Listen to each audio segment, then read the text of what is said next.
ಯೋಚಿಸಿ ನೋಡು.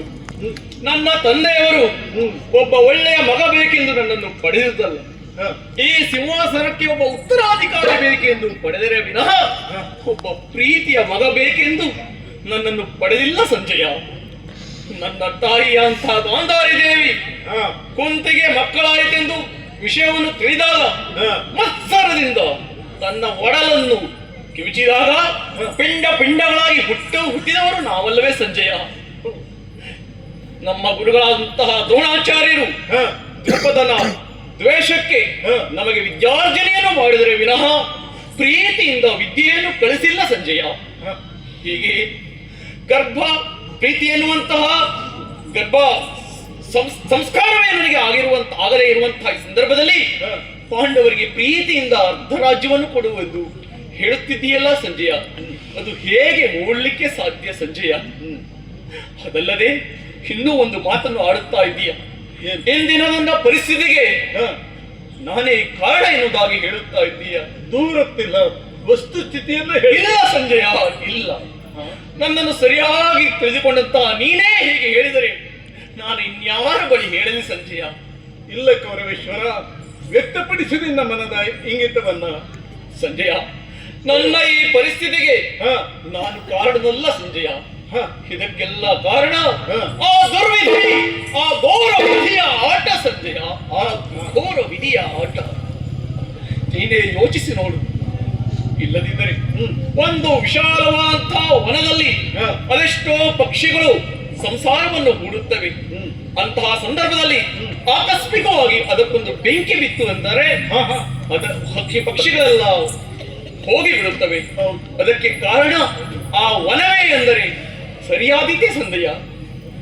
ವಿಜಯ ಸಿರಿಯೇ ನನ್ನ ಕೈಜಾರಿ ಹೋಗುತ್ತಿರುವಾಗ ಇದಕ್ಕೆ ನಾನು ಕಾರಣ ಹೇಗೆ ಸಂಜಯ?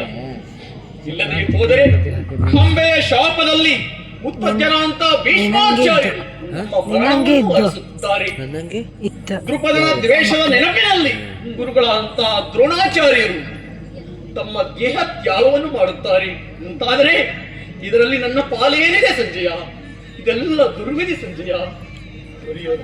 ಸಂಜಯ, ಕಳೆದು ಹೋದಂತ ಕಾಲದ ಬಗ್ಗೆ, ಭೂತ ಕಾಲದ ಬಗ್ಗೆ ನಾವು ಚಿಂತನೆ ಮಾಡುವುದು ಸಹಜವೇ. ನೀನು ಹೇಳುವಂತ ಪ್ರತಿಯೊಂದು ಮಾತು ಸಹ ಒಪ್ಪತಕ್ಕದ್ದೇ, ನಾನು ಒಪ್ಪುತ್ತೇನೆ.